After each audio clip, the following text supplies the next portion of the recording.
So obviously the Buffalo Bills season is officially over, and I had a lot of time to think.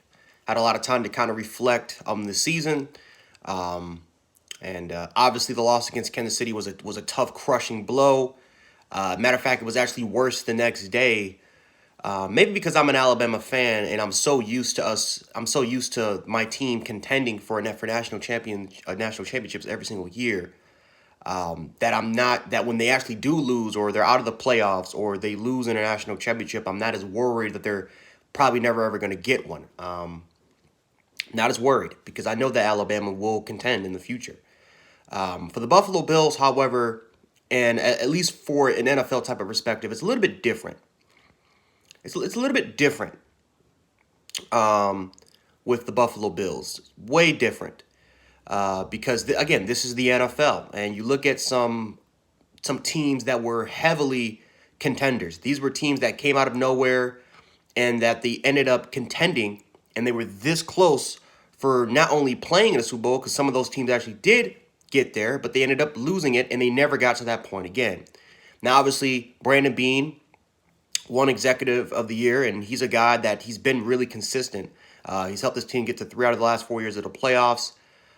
Sean McDermott is there. Brian Dable is going to be back next year. I'm not too sure about Leslie Frazier, but Leslie Frazier, if he doesn't get the Texans job, he's a coach that 99.9% he's going to be back.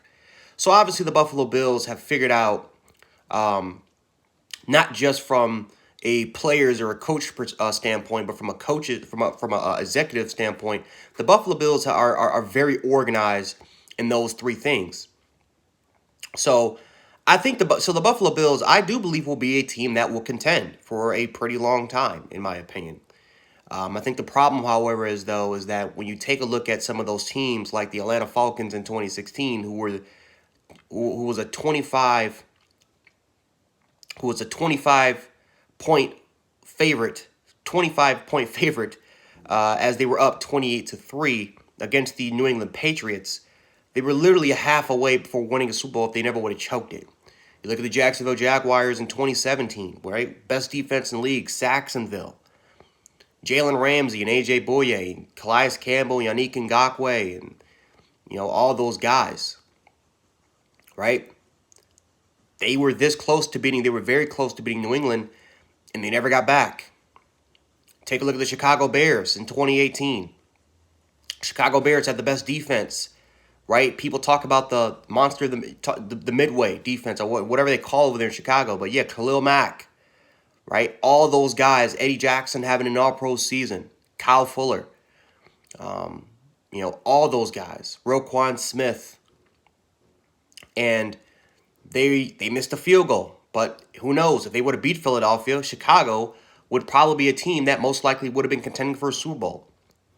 It happens every year, right? Look at the 2014 Seahawks. Even though they won the Super Bowl in 2013, they really haven't been the same ever since they lost that game to New England thanks to the Malcolm Butler interception. And they've been contending. They've been to the playoffs countless amount of times, but they've really underachieved every single time that they've gone ahead and gone to the playoffs.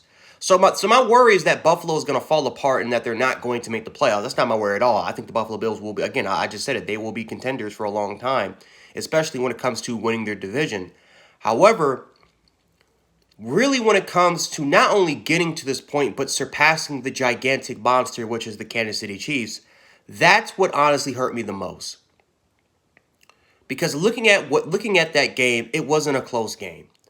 It wasn't anything that I can say going into next year that I am going to be supremely highly confident that we're going to go ahead and dethrone Kansas City. Because if you're asking me now, I'm not confident. Kansas City is one hell of a football team. Kansas City is a team that, despite everything that we kind of criticized about them in the regular season, that they have a bunch of struggle wins, this is still a team that went 15-1 and could have went and was literally 8 points away for going 16-0.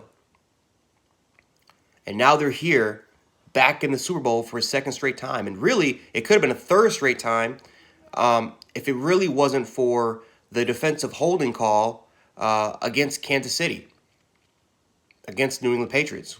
They could have very well been to 3 straight Super Bowls and won 3 straight Super Bowls.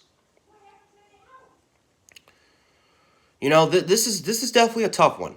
It's definitely a tough one. But can the Buffalo Bills get back to this point? They could, but can they? But I think the main question is can they surpass the Kansas City Chiefs? Can they get past them? And obviously, I'm going to be making a bunch of videos talking about the Buffalo Bills and what they should do. I think my next video, I'm going to be talking about some bold predictions of what Brandon Beane would possibly do in order for the Buffalo Bills. Because I think at this point, he said himself, the benchmark is the Kansas City Chiefs. They're the monster. The Kansas City Chiefs are the Nightwalkers.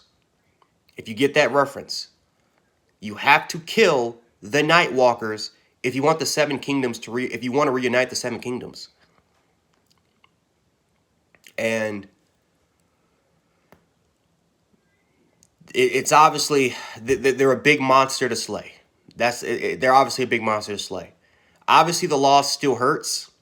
Obviously, right now I'm kind of just talking out of my ass right now, but just giving you guys how I feel pretty much a week later since this loss. And it still hurts. That's all I can pretty much say. So, yeah, just want to talk. Just wanted to talk. Nothing.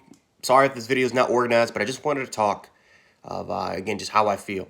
But, again, I'll be back with more videos. Took a little bit of a break, but I will be back with more content on the way. And thank you guys for tuning in.